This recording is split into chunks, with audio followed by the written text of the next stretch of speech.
Oi pessoal, tudo bem? Sou eu de novo, Juliana Neyman, e nesse vídeo eu vou falar para você sobre as 5 coisas que você precisa saber sobre o conflito da Rússia e da Ucrânia. Rapidinho para a gente agilizar esse negócio.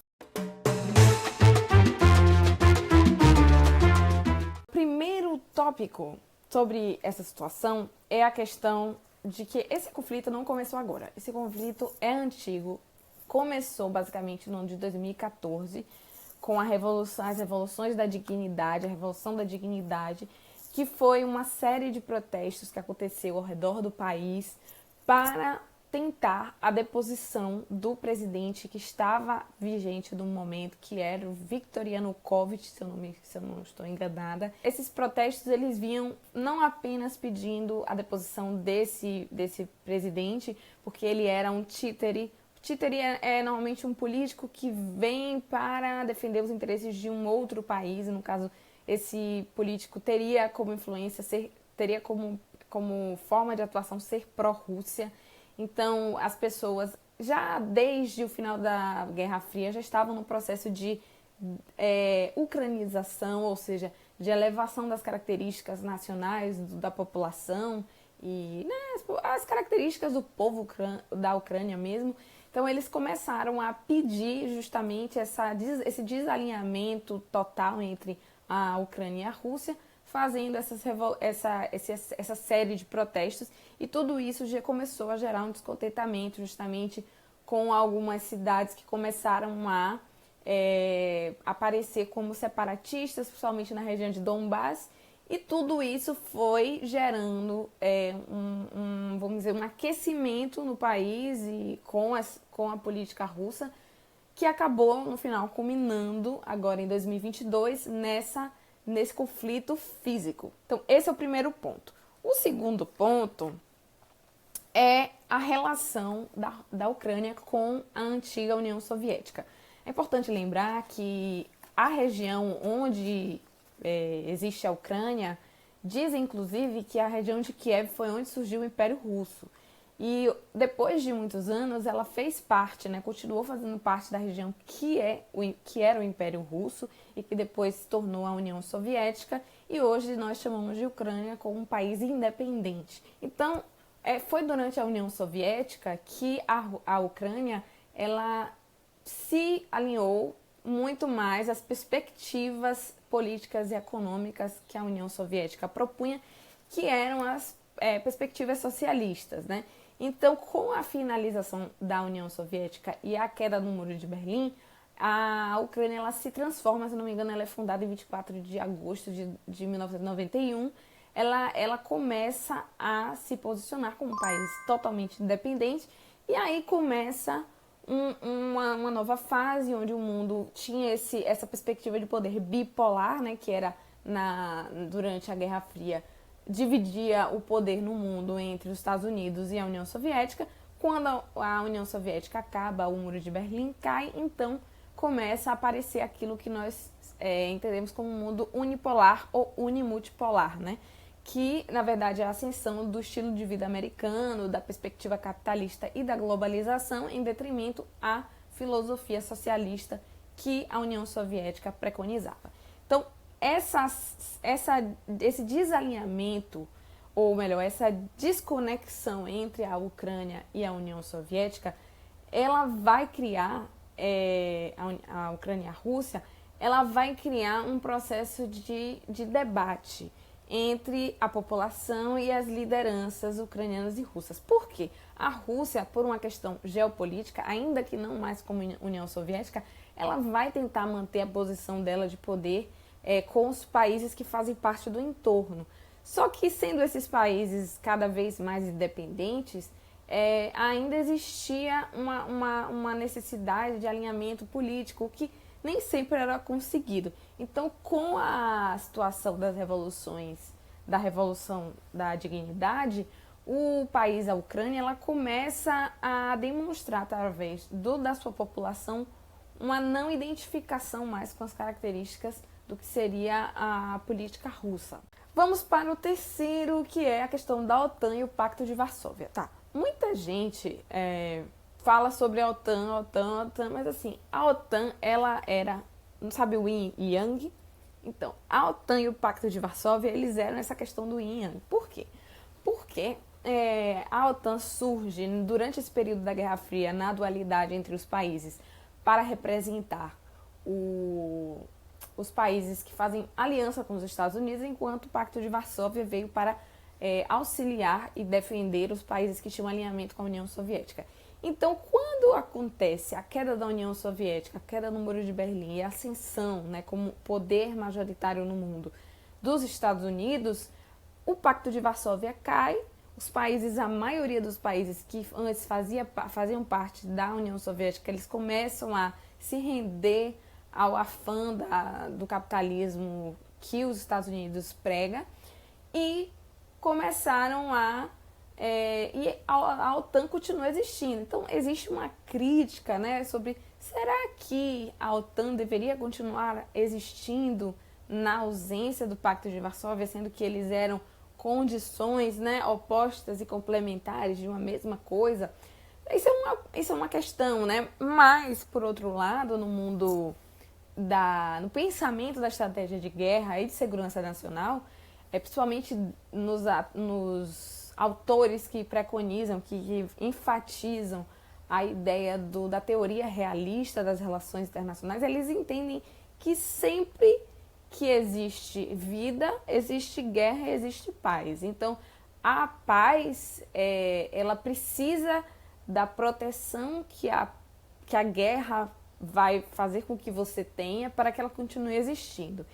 Então, se você, por exemplo, você vai morar numa cidade que é muito boa, muito legal, muito pacífica e tudo mais, você vai continuar botando uma grade na sua casa e correr o risco de, quem sabe, alguém entrar na sua casa, mas ninguém vai entrar, né, porque a sua cidade é muito boa, muito pacífica.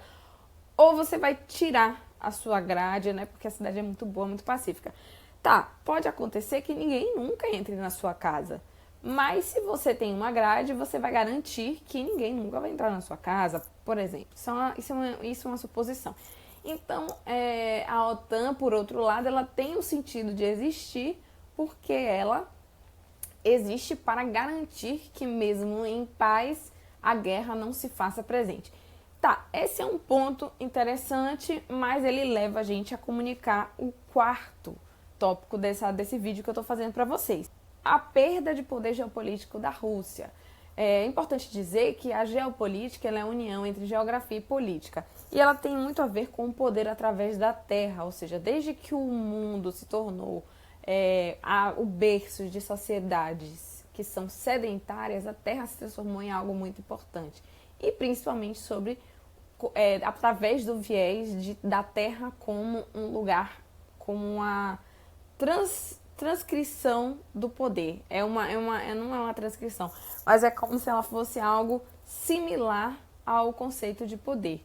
Então, o poder geopolítico, ele vai acontecer sempre que você decida que aquelas regiões que pertencem a uma rede de parcerias suas, elas vão te ajudar a te defender. E o que acontece é que na região antes denominada União Soviética, os países foram pouco a pouco deixando de estar alinhados à perspectiva da política russa e da política de defesa e segurança russa e mais alinhados à europeização ou americanização, né? Que são, na verdade, vertentes que ligam basicamente à questão do liberalismo econômico, do capitalismo, do individualismo e da falta realmente daquela liderança autocrática que você vê ainda hoje em alguns países do mundo.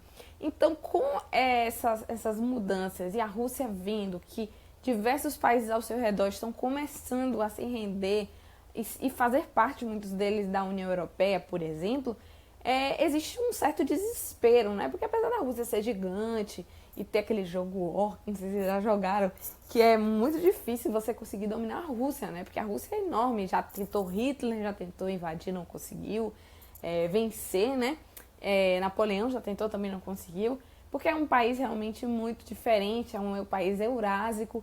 Então, essa situação, apesar de ser um país muito interessante no sentido da proteção e da segurança, mas existe o receio, né, de isso fomentar um enfraquecimento do poder nacional e da perspectiva da segurança. Então, vendo que a Ucrânia ela estaria se alinhando a esses países, inclusive tentando fazer parte da OTAN, a Rússia sente o perigo, né, da aproximação do vizinho inóspito, né? Porque uma coisa é você saber que o seu inimigo tá lá do outro lado, outra coisa é você ver que o seu inimigo comprou a casa do seu lado. Então, essas coisas foram alguns dos motivos que fizeram com que a Rússia entrasse nesse conflito com a Ucrânia.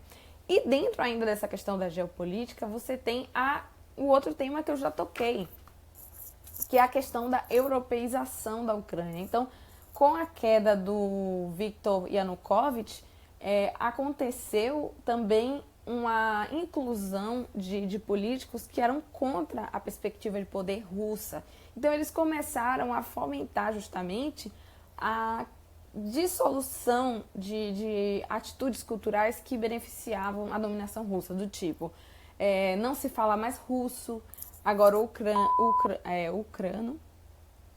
a língua ucrana, não sei, é a língua oficial. Então, tudo isso, símbolos, hábitos diários da vida das pessoas, danças, coisas que realmente traziam mais forte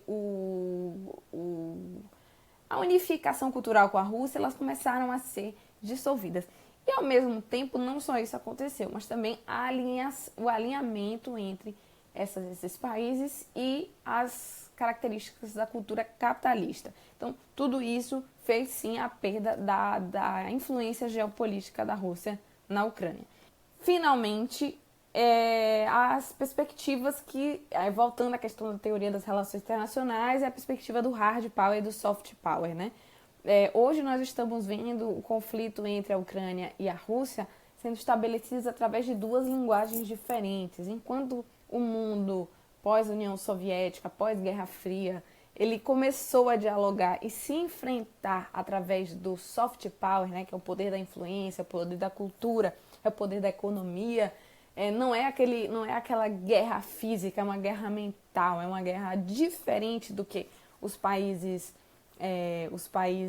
que fazem parte, né, faziam parte da dualidade aí da União Soviética e dos Estados Unidos costumavam utilizar, né, apesar dos Estados Unidos e a União Soviética nunca terem tido um embate frente a frente, mas os seus liderados, sim, tiveram várias batalhas ao redor da história durante o período do fim da Segunda Guerra Mundial até o fim da União Soviética.